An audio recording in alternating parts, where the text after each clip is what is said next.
Must be 2023, the best disaster thrillers. All of them have very high IQ and are full of suspense. This is a story that happened in the Atlantic Ocean, a USA naval outpost. A storm left 4 soldiers on duty scrambling. Both John and Kate looked at this scene with excitement. Take this opportunity to go fishing.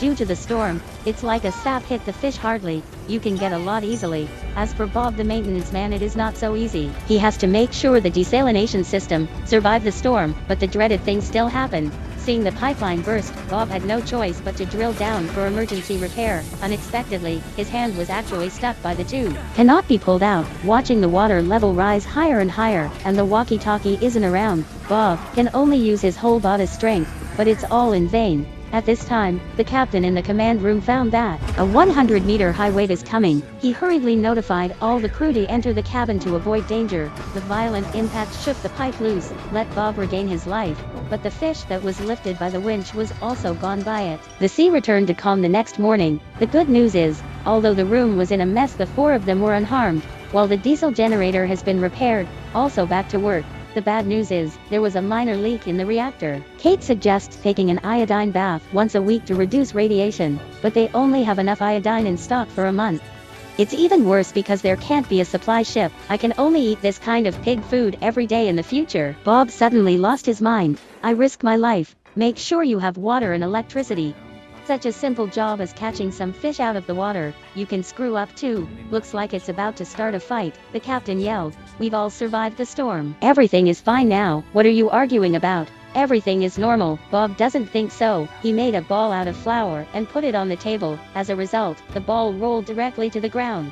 Because of the storm last night, now the offshore platform is tilted 4 degrees. If the supply ship doesn't show up within a week, then the building will fall. Don't blame me for not notifying you in advance, but the satellite communication system has been broken for a long time. All they can do is wait, but no one expected the surprise to come so quickly. John is watching after dinner, but found something amazing. He quickly called out to the captain, excitedly shouted that the supply ship is coming. But the captain ordered John to prepare the artillery. At the same time, the alarm was sounded to notify Bob to stand by on the deck, and call Kate to turn on the radar for friend or foe identification, but the target ship never responded. Seeing something strange, the captain ordered John to investigate alone. Although John was reluctant, he could only obey his order. He quickly approached in a small boat. Meanwhile, John turned off the walkie-talkie, boarded the ship only to find out it was a ghost ship. Empty cabin. Even the teacups are covered with cobwebs. There are even several sets of military uniforms stacked in the cabin. It seems like everyone just disappeared out of thin air. John is looking engrossed, but he doesn't know that he is going to be in trouble. The captain on the other side is anxiously asking about the situation on board, but John, who is too nervous, forgot to turn the walkie back on. After repeated inquiries to no avail, the captain reluctantly entered the command room, asked Kate to hand over the launch key, because according to the regulations, he must now destroy this unknown ship, and because it's beyond the range of the artillery. So just fire that deadly weapon. This requires the 2 keys of himself and Kate to start at the same time. Apparently Kate disagrees with the captain's decision, but she understands this kid didn't deserve to die. When he sat down to rest, he suddenly remembered that he forgot to report the situation, only then slowly turned on the walkie-talkie, received a message from the captain. Everyone breathed a sigh of relief. When the emergency was lifted, John drove the speedboat to make the ghost ship, dragged back, finally got supplies of food and medicine. Bob checked the ship's engine, found out it's been scrapped for at least a few months. Where did it come from? Where did the crew on the ship go? Many questions made everyone puzzled.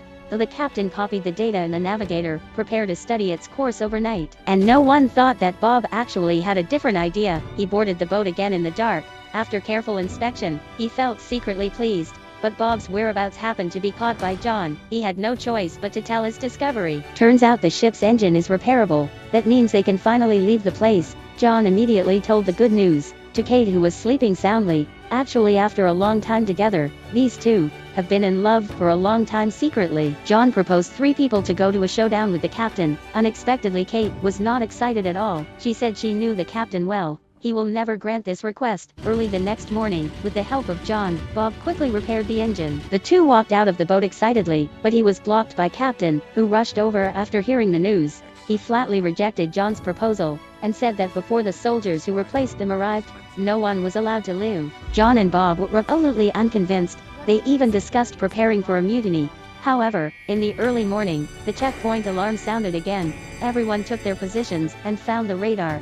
Another unidentified ship detected. Since this time the distance was closer, the captain ordered to use artillery to fire. With the first shell fired, John suddenly felt something was wrong. He hurried to the fence and looked down. Sure enough, the dock side was empty. And what they were aiming at now was that supply ship. It seemed that the captain wanted to stop them from leaving, intentionally let go of the cable. Bob was very angry when he learned the truth, refused to carry out the order to continue firing. Even if he was pointed at by a gun, he will not back down. The captain then fired his gun as a warning. John was afraid of Bob's stubborn temper, wrestling with the captain, so he immediately fired the second shell. And this time it hit the supply ship directly.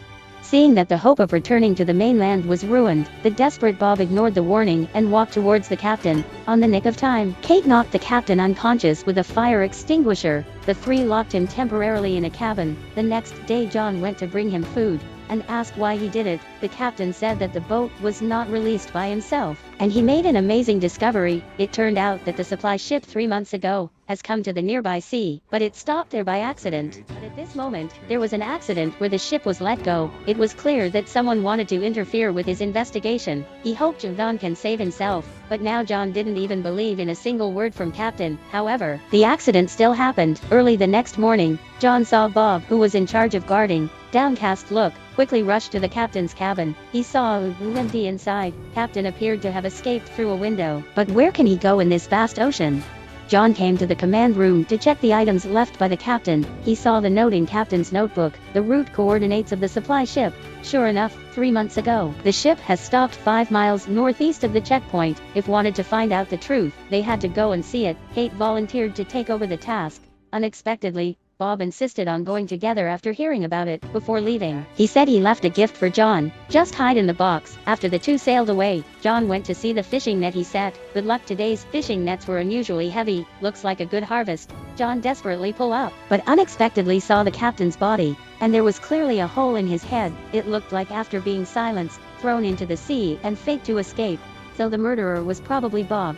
He quickly smashed open the door of the reference room, found Bob's profile. It said this person suffered from severe episodes of mania, but because of his excellent skills he was chartered into the army. John read it anxiously. If he was behind the scenes, it means Kate was in a danger now. And at this moment the boat that went to scout came back. Sure enough, there was only one person left, and the person who came back turned out to be Kate. Kate burst into tears when she landed.